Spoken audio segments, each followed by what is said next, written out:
l'Apocalypse, en fait, est un livre déroutant dans l'écriture. Ça a beau être le dernier, et on voit bien comment est-ce qu'il raconte, d'une certaine manière, la fin des temps. Il est déroutant parce qu'il est très difficile à comprendre. On voit bien qu'il parle de choses essentielles, d'une manière très symbolique. Il contraste énormément avec les récits évangéliques. On voit aussi que on ne comprend pas toujours l'ordre qu'il y a dans ce livre, et on a souvent du mal à le lire.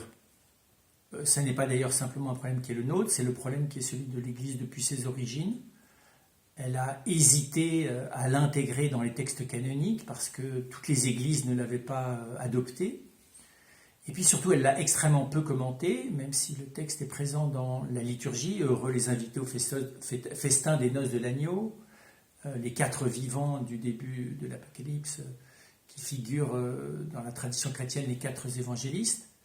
La figure de cette femme couronnée de soleil qu'on a attribuée à la Vierge Marie, et puis cette notion de jugement au terme des temps et de recréation et de création nouvelle avec la Jérusalem céleste. On se souvient, quand on a un peu de formation chrétienne, de ces images, mais il est très rare que l'on ait lu de manière assidue ce texte, qu'on nous ait appris à réfléchir, à travailler dessus, à en faire une lecture divine attentive. Même les prêtres et les religieux dans leur formation passent peu de temps sur le livre de l'Apocalypse, ils en passent beaucoup plus sur Paul, par exemple, ou sur évidemment les évangiles.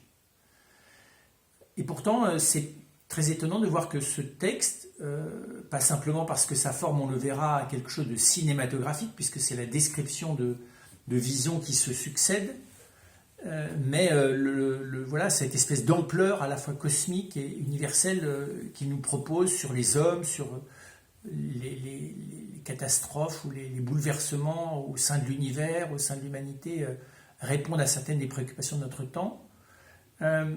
Il a d'abord une actualité toute particulière parce qu'on découvre, un peu tardivement, mais on réalise que ce texte, il est directement, il a pour origine directe le Christ, pas simplement comme auteur divin, pas simplement inspiré par le Christ, puisque c'est la retranscription par l'auteur, on pourrait presque dire le rédacteur, qui s'appelle Jean, qui est à Patmos, en exil, et qui rédige les visions que, de la part de Dieu, le Christ lui-même lui donne sur ce qui va advenir. Donc on est sur un texte qui est directement christique, qui pourrait être signé par le Christ. Et donc c'est très impressionnant parce que les évangiles ne le sont pas. Bien sûr, il y a des paroles, mais les paroles du Christ sont rapportées parfois à travers de multiples médiations. Luc n'est pas le témoin direct des paroles du Christ. Et certaines, même dans Matthieu rapporte l'enfance du Christ, il n'a pas assisté à l'enfance du Christ. Et donc on voit bien que, à part l'évangile de Jean, qui est très très proche de son rédacteur, les autres évangiles sont passés par de multiples médiations et par la relecture des choses. Là, on est, semble-t-il, dans un texte qui se veut en tout cas très très proche de l'événement, cette succession de visions, d'apparitions, on pourrait presque dire, qui ont eu lieu sur cette île de Patmos pour cet homme qui s'appelle Jean. Et puis on est très frappé de voir que précisément si le Christ s'adresse en direct, si Dieu s'adresse en direct dans le Christ, c'est bien parce que le propos qu'il tient excède complètement ce qu'une intelligence, même éclairée par l'Esprit Saint, pourrait avoir à raconter. Raconter la vie de Jésus en mentionnant ses paroles, la tradition chrétienne dit que ça s'est fait sous le souffle de l'Esprit Saint, c'est-à-dire qu'il y a quelque chose dans ces récits des évangiles qui nous conduisent directement au mystère de Jésus, mais même si la finesse de ce qui est dit, les mots utilisés sont clairement inspirés parce qu'elles ont une richesse presque indéfinie, on peut indéfiniment relire les paroles de l'Évangile, comme d'ailleurs de l'ensemble de la parole de Dieu, mais comprenons bien, le propos humain ne dépasse pas complètement une intelligence humaine qui est de raconter la vie de quelqu'un et les paroles qu'il a tenues. Alors que de réfléchir ou de proposer une vision de l'avenir à partir de symbolismes aussi bizarres, hétéroclites, excessifs que des dragons, une bête de la mer, une bête de la terre, des fléaux et des coupes, et un mélange entre ce qui pourrait apparaître comme du symbole fantastique et des choses extraordinairement réalistes, et puis surtout couvrir ce champ de vision qui va du trône de Dieu jusqu'à la fin des temps. Évidemment, ça excède même chez les plus hallucinés des prophètes, ça excède même ce que l'on voit chez Ézéchiel. Et chez Ézéchiel, on était déjà face à des visions, ça excède ce que l'on voit dans ces textes apocryphes, qu'on appelle l'Apocalypse d'Isaïe.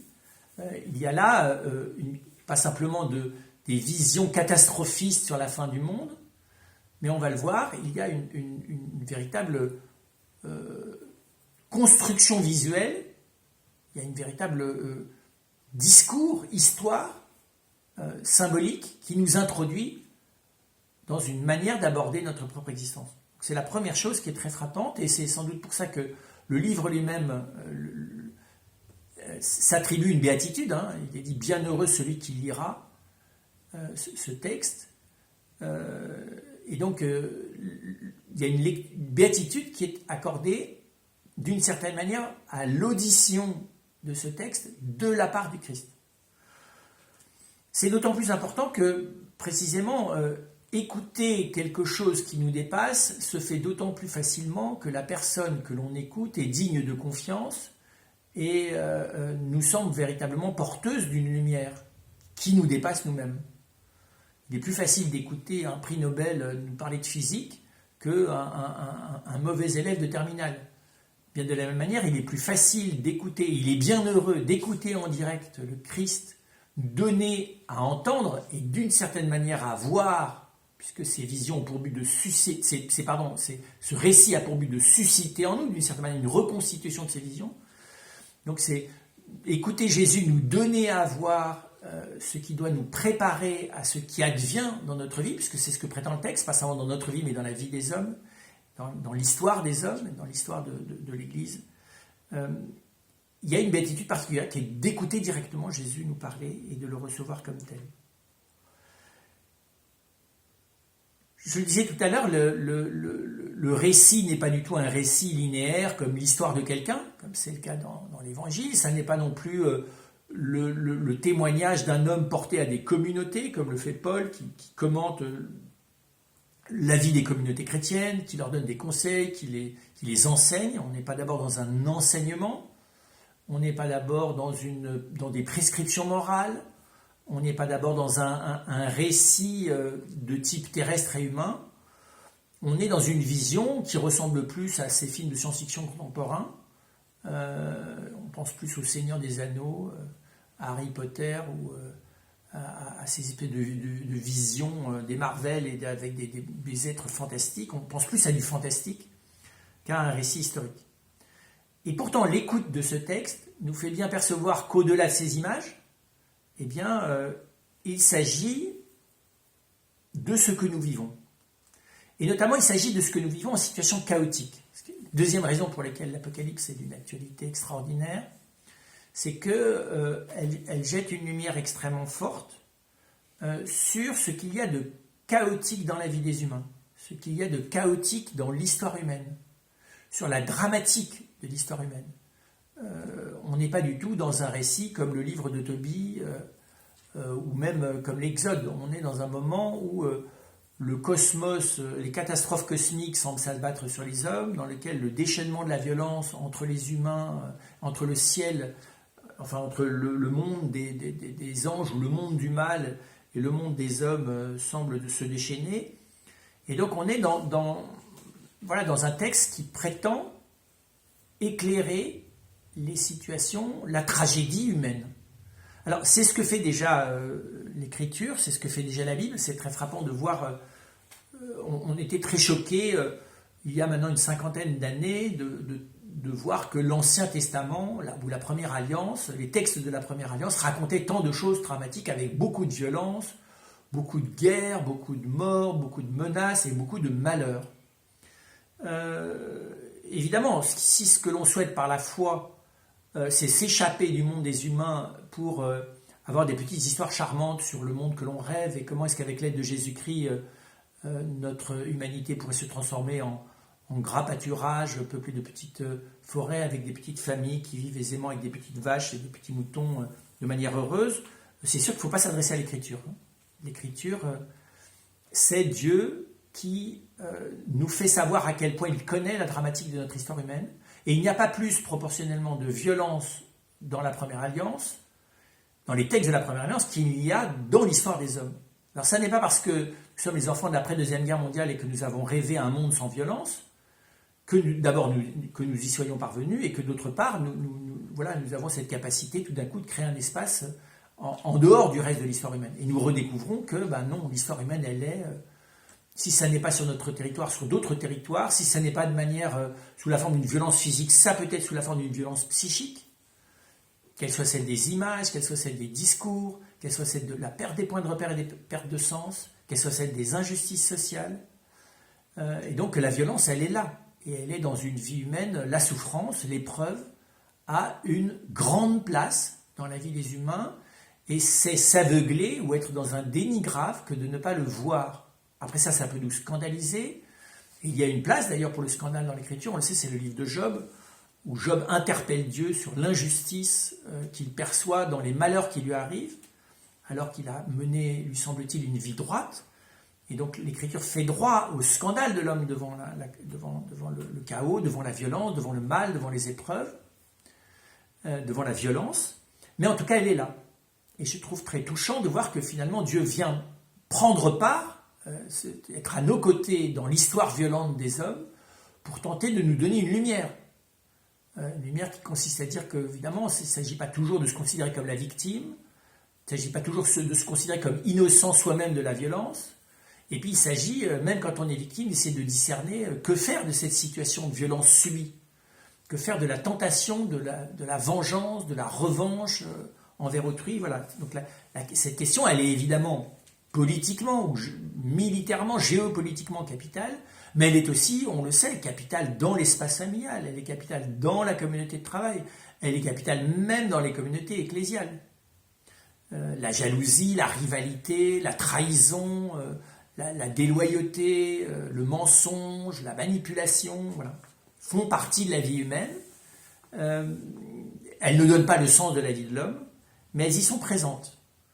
Et donc c'est très impressionnant que l'Apocalypse, d'une certaine manière, presque plus que tout autre livre de la parole de Dieu, nous manifeste la lucidité de Dieu sur les types de violence, les degrés de violence, l'ampleur du mal dans la vie des hommes, non pas comme regarder de l'extérieur, mais Dieu, dans le texte de l'Apocalypse, le voyant est immergé dans ce monde et accompagné par l'ange, et derrière par le Christ, qui vient l'aider à discerner ce qui se passe, le sens de ce qui se passe, et évidemment la lumière avec laquelle il faut accueillir ces événements dans ce qu'ils ont de difficile, voire de tragique.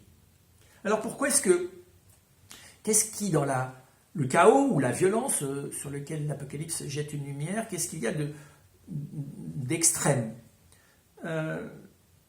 D'abord, il y a un condensé, c'est sur ce qui se retrouve dans la Première Alliance sur de nombreux livres, et là condensé en quelques pages, les catastrophes cosmiques, la violence des humains les uns envers les autres, la perversion de la grande prostituée, l'organisation du mal entre le dragon, la bête de la mer et la bête de la terre sont extraordinairement condensés. Et puis il y a aussi une intensité du mal. D'abord, on voit quelle est son origine, on voit le dragon, on voit la figure du démon décrite plus que dans tous les autres livres de l'Écriture, et la puissance qu'il déploie. Donc on voit l'intensité du mal, et comment ce mal vise l'homme, comment il est à la fois anarchique et d'une certaine manière organisé, on y reviendra, comment il est d'une grande complexité stratégique, et comment en même temps, bien sûr, la lumière ne nous est donnée sur le mal que pour nous aider à le traverser et déjà intérieurement à le vaincre. On verra qu'il ne nous est jamais donné une lumière dans l'Écriture d'ailleurs sur le mal, si ce n'est pour nous éclairer sur la manière d'apprendre à traverser l'épreuve, apprendre à traverser la souffrance, apprendre à vivre avec la violence de l'histoire humaine. On voit aussi la particularité du mal tel qu'il est décrit dans l'Écriture, dans les conséquences. C'est-à-dire que l'homme va jusqu'à perdre le sens de son existence. À un moment donné, les hommes réclament que la terre retombe sur eux. Ils sont dans la perte de sens. Non seulement ils désirent mourir, mais en plus, ils n'invoquent même plus Dieu. Donc il y a peu de textes dans l'Écriture où on voit les humains, on les voit souvent dans l'Écriture idolâtrer donc se vouer à d'autres dieux que le vrai Dieu. Mais là, on les voit perdre même le sens de Dieu, ce qui est quand même quelque chose d'extraordinairement aussi contemporain. Et donc le réel chaotique de notre histoire, de notre existence, d'ailleurs l'Apocalypse nous rappelle à cette occasion-là que l'histoire de chacun avec son lot de souffrances et d'épreuves est inséparable de l'histoire des siens, de l'histoire des communautés humaines auxquelles il participe, du pays dont il fait partie, et puis de la période historique qui est la sienne. Non, c'est pas la même chose de vivre pendant la guerre de 100 ans et de vivre dans une période paisible en Papouasie-Nouvelle-Guinée ou dans une tribu primitive. C'est pas la même chose d'être né dans les années 70 et d'être né dans les années 20. C'est pas la même chose de vivre dans un pays dans lequel la menace de la dictature ou la menace de la famine, de la misère est permanente, et de vivre dans un pays dans lequel la protection matérielle, l'aisance matérielle fait partie d'acquis quotidiens. Et donc, c'est la force de ce texte de nous faire affronter ce qui finalement est quand même une des grandes questions de notre existence, affronter ce qui nous fait peur, affronter le mal, affronter la souffrance, affronter l'épreuve, affronter la violence, affronter la guerre, voilà, affronter le démon aussi. C'est une manière qui assainit paradoxalement, hein, mais on le voit bien à la pratique, ce texte, c'est en le pratiquant qu'on voit sa vertu. Il assainit notre regard, il nous évite la paranoïa à l'égard du mal et du démon, comme le déni. Il nous évite la survalorisation des épreuves, comme leur minimisation.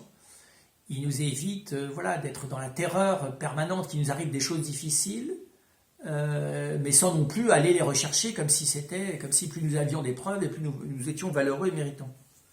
Il y a quelque chose d'une santé de la part des visions qui sont données. Des visions qui n'ont pas pour but de faire peur, au sens elles n'ont pas pour but d'engendrer la peur, mais elles affrontent la part de peur qu'il y a en nous. Elles viennent, c'est le processus sur lequel on va revenir, un processus catharsique de purification. Elle nous met face, symboliquement, à ce qui nous fait peur, pour nous apprendre à en avoir moins peur. Par exemple, quand on voit le dragon prêt à dévorer l'enfant qui va naître, ça touche en nous des peurs ancestrales. La peur dont nous n'avons pas nécessairement mémoire au moment de la naissance, la peur aussi vient de la mère, la peur des médecins ou des sages-femmes qui est là, la peur de l'enfant qui pressent que c'est un moment aigu, voilà, c'est des peurs tout à fait ancestrales, tout à fait primitives. Puis la peur d'être détruit, d'être anéanti par la puissance du mal. Tout ça est là, rien que dans cette scène-là. Et elle ne nous est pas décrite, encore une fois, d'une manière, comme on le voit dans certains films, le plus violent, le plus sanguinolent et le plus malsain possible. Elle nous est décrite précisément dans ce qu'il y a de très radical dans les choses, dans les peurs. On le verra, elle nous fait faire face aussi à ce qu'il y a de monstrueux dans le mal. Comment est-ce que le mal à la fois se travestit sous les apparences du bien, et comment le mal est monstrueux, c'est-à-dire que la logique du mal mélange des choses qui n'ont rien à voir les unes avec les autres, se sert de tout. Les stratégies du mal se servent de tout pour accabler ceux qu'ils visent. Quand on regarde du coup avec un petit peu plus, avec une focale qui descend un petit peu plus dans le texte, je dirais dans le récit, ou dans l'histoire que nous raconte l'Apocalypse, on voit bien que tout est centré sur un combat qui n'est pas un combat du bien contre le mal. Il n'y a pas le bien.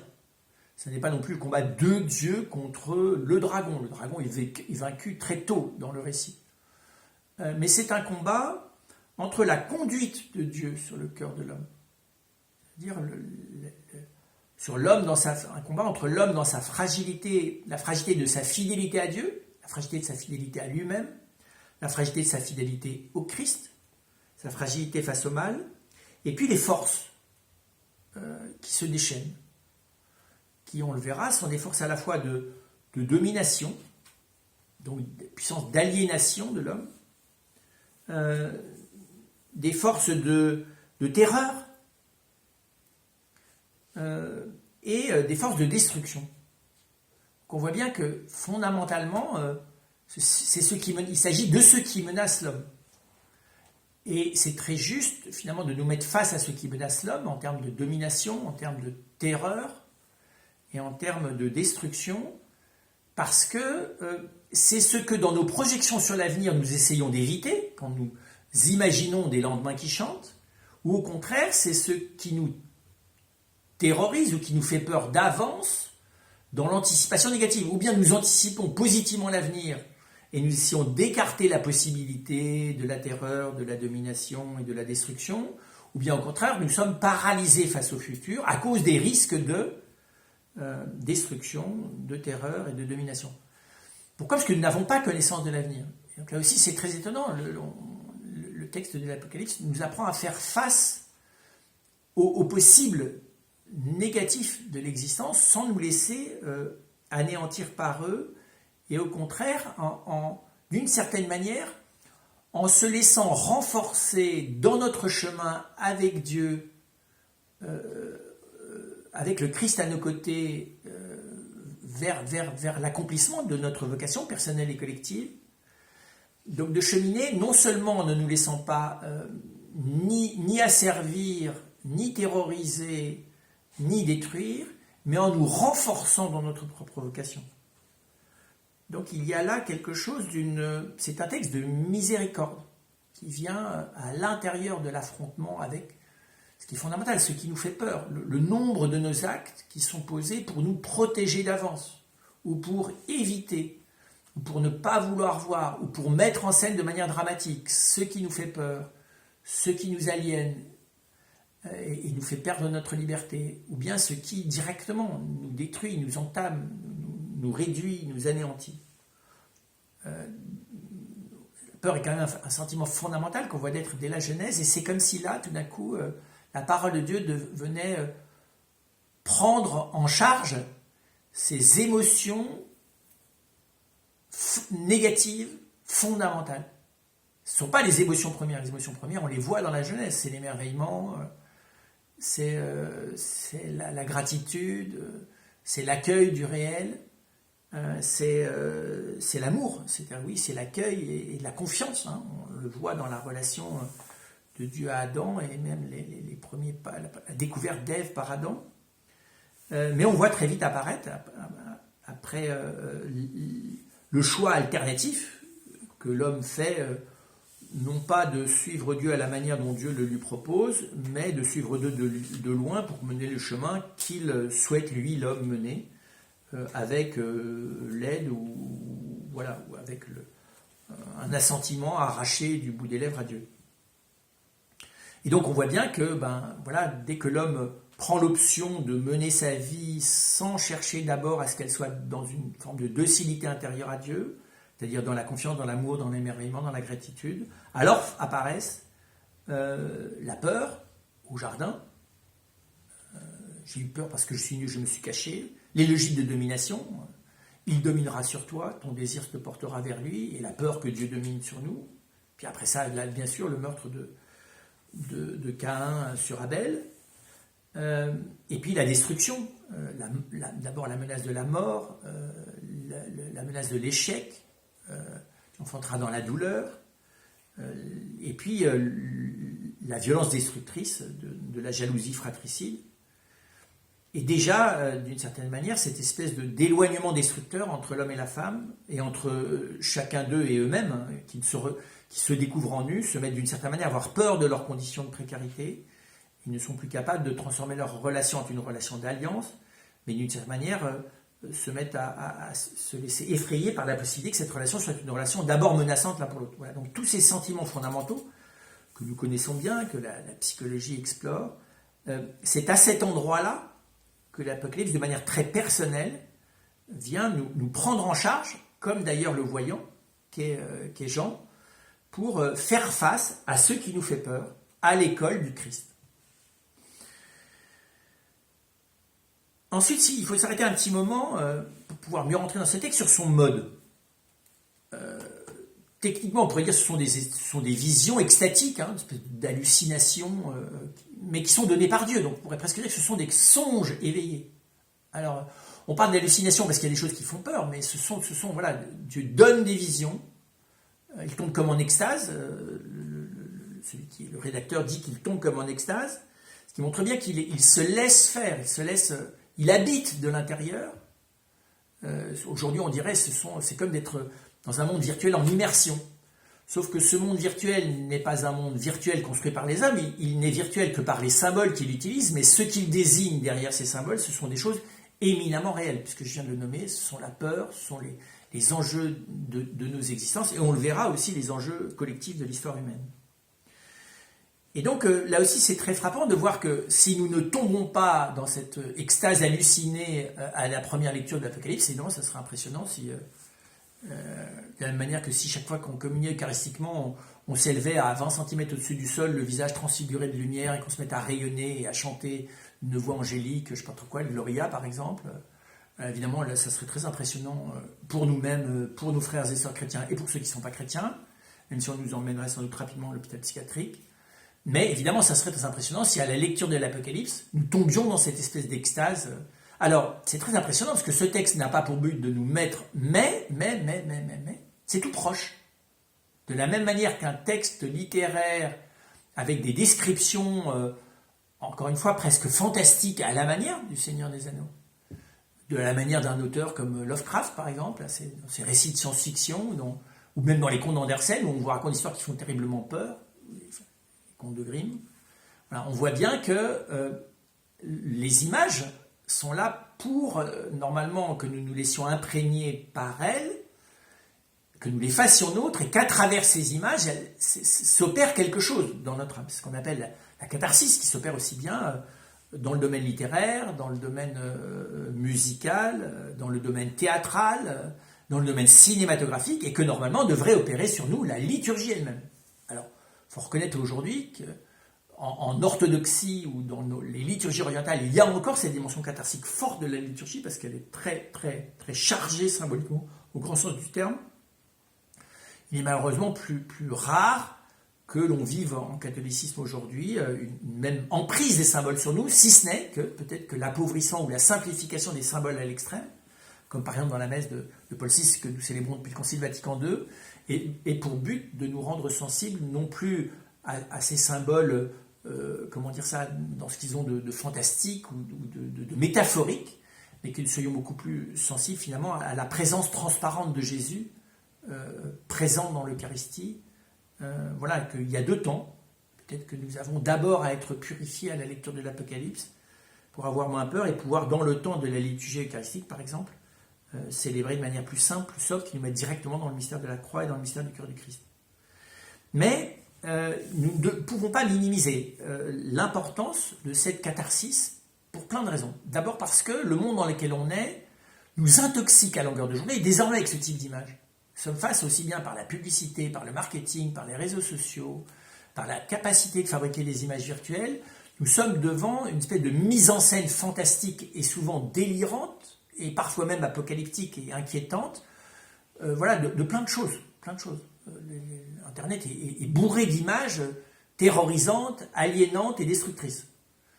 Et la capacité de s'immerger là-dedans dans l'imaginaire, voilà, n'a fait qu'augmenter en étant alimenté par ces images. Et puis, précisément, ce ne serait pas normal de laisser je dirais, à un art ou à une industrie du divertissement, et de la manipulation d'ailleurs, ou même d'ailleurs à l'art simplement théâtral et cinématographique, ce privilège, alors que la parole de Dieu dans le livre de l'Apocalypse nous invite, voilà, alors sous une forme littéraire, mais pourquoi pas inventer une liturgie apocalyptique. Je connais des frères de ma communauté qui ont imaginé écrire un opéra, ou coopérer à l'écrire d'un opéra autour de l'Apocalypse. Des frères qui ont fait des comédies musicales, pas comédies, mais des tragédies musicales sur la base de l'Apocalypse, qui montrent bien que c'est un texte qui a une vertu, et on nous apprend peu. On lit aux enfants des choses horribles comme Barbe Bleue, Le Petit Pousset, ou Blanche-Neige, mais on ne leur lit pas l'Apocalypse suffisamment tôt, et je pense que c'est... Alors je ne dis pas qu'il faut lire l'Apocalypse à des enfants de 3 ans, mais pourquoi pas, on peut lire des petits bouts. Je pense que la formation d'un chrétien adulte devrait passer, je pense que pour pouvoir donner le sacrement de confirmation, un enfant devrait être capable, avant, pas tout d'ailleurs, et que le sacrement de confirmation, il devrait avoir comme effet de permettre de lire ce texte de manière qui renforce le courage, la confiance, le discernement, l'abandon dans les mains de Dieu et la relation au Christ à nos frères de manière considérable. Évidemment, ce mode, celui du songe, celui de cette espèce de monde symbolique, a pour but non pas, contrairement à ce que fait une part de notre monde contemporain, de nous enfermer comme dans une bulle, comme dans l'Apocalypse. C'est très étonnant, ce texte ne nous enferme pas du tout dedans comme dans une bulle. Mais sa pratique, et c'est ça le grand art, c'est vrai en théâtre, c'est vrai en cinéma, c'est vrai dans la liturgie, c'est vrai dans le théâtre, c'est vrai aussi dans la littérature, c'est que ces symboles nous apprennent à lire dans notre vie quotidienne précisément ce qui fait peur. Nous apprend à discerner dans notre vie quotidienne les outils pour lutter contre le mal, discerner dans notre vie quotidienne la présence du Christ au milieu des épreuves. Donc j'allais dire, c'est très étonnant. Il y a une espèce de formation au discernement qui d'un tout autre type que celle de coaching ou d'accompagnement ou de formation, à discerner avec sagesse. On est dans une autre forme de formation, une forme qui est plus liée à la dimension artistique. Et quel est cet apprentissage finalement? Je pourrais presque dire, c'est à traverser le pire en étant porteur du meilleur. Et même à traverser le pire de manière telle que le meilleur se renforce en nous. C'est le thème, je vous reparlais du cinéma, c'était très étonnant que depuis la Première Guerre mondiale, cette thématique de la traversée du pire est celui de nombre de films et de romans policiers. Vous pouvez prendre des westerns, vous pouvez prendre des récits de conquête, vous pouvez prendre tout ce que vous voulez, et on voit bien que cette thématique de la traversée de l'épreuve, d'anticiper la traversée de l'épreuve. Pourquoi est-ce que les enfants jouent à la guerre? Pourquoi les enfants jouent tout d'un coup, je ne sais pas trop quoi, aux urgences de l'hôpital? Pourquoi les enfants jouent à quelqu'un qui risque de mourir? Pourquoi? Parce que l'enfant, dans son monde à lui, apprend à faire face aux épreuves dont il a perçu qu'elles existaient dans la vie des adultes et donc qu'elle va traverser un jour son existence. Bien là, ce n'est pas un jeu, c'est Dieu lui-même qui vient, à travers toute la parole de Dieu, parce que ce que je vous dis de l'Apocalypse, c'est vrai de toute la parole de Dieu, mais quant à l'épreuve, c'est plus particulièrement vrai de la parole de Dieu, de l'Apocalypse. Vous voyez, on pourrait presque dire, c'est le symétrique du livre de Job. Le livre de Job nous aide à pouvoir formuler toutes nos colères, nos scandales, nos incompréhensions, nos désespoirs, nos angoisses, nos sentiments d'injustice à Dieu, comme l'a fait Job, comme Christ lui-même l'a fait, comme Marie l'a fait. Jésus le fait à la croix en disant « Pourquoi m'as-tu abandonné ?» Marie vient le faire auprès de Jésus en disant « Mais mon fils, pourquoi nous as-tu fait cela ?»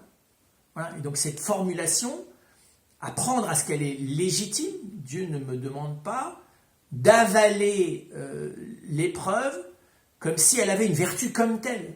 Non, l'épreuve n'a aucune vertu comme telle. C'est la manière dont je vais apprendre à la vivre, non pas avec Dieu qui la suscite, parce que Dieu ne la suscite pas l'épreuve, mais je vais apprendre à la vivre avec celui qui est à mes côtés et qui lui s'engage à être présent avec moi dans l'épreuve. Et qui est le seul, quand il s'agit du Christ, à pouvoir m'assurer que même si je ne le comprends pas, même si mon psychisme d'ailleurs, même après l'épreuve, ne le comprend toujours pas, le Christ est garant que cette traversée de l'épreuve, un, ne se fasse pas seul, deux, que quoi que j'en perçoive, elle, si je m'en remets au Seigneur, elle est capable de fortifier en moi la présence du meilleur, c'est-à-dire la présence de la charité, de la foi et de l'espérance. Et donc, j'aurais tendance à dire, le livre de l'Apocalypse aujourd'hui est à la fois une nourriture fortifiante, un antidote au délire imaginaire, un espèce d'ouvrage de vie, de livre de vie qui nous accompagne dans la traversée de l'épreuve. Et puis, il est aussi un outil de lecture des malheurs du temps où nous sommes. Et nous sommes dans un temps qui n'est pas exempt de malheurs. Notre histoire aujourd'hui, que nous pensions un jour pouvoir mener de manière linéaire, bienheureuse et glorieuse, est redevenue un temps où nous avons un mal fou à discerner l'avenir, un temps pour une part chaotique, injuste, où la violence est présente de mille manières, l'hyperviolence, encore une fois, médiatique, ou de la communication, l'extraordinaire pression et même agression que constitue la perte complète de points de repère collectifs, une part de chaos social dans beaucoup de sociétés qui présentement hésitent entre une espèce de promesse de bonheur matérialiste et le constat de la difficulté à ce que les humains demeurent bienveillants les uns envers les autres. Et donc on voit bien que je dirais, ce livre, enfin, oui, est là pour nous accompagner dans ce temps particulier où la violence n'est pas seulement plus grande que ce que nous avons vécu avant, mais d'abord, nous sommes plus conscients qu'elle est là, nous sommes informés de toute la violence qui ne nous concerne pas. Autrefois, quelqu'un qui habitait le fond de la province française il y a un siècle n'était pas au courant de tous les malheurs qui arrivaient à l'autre bout du monde. Aujourd'hui, on l'est en direct, même avec des images. Et donc nous sommes saturés par la question du malheur, alors que nous espérions, d'autant plus brutalement, que nous espérions pouvoir, si ce n'est le vaincre, en tout cas le réduire.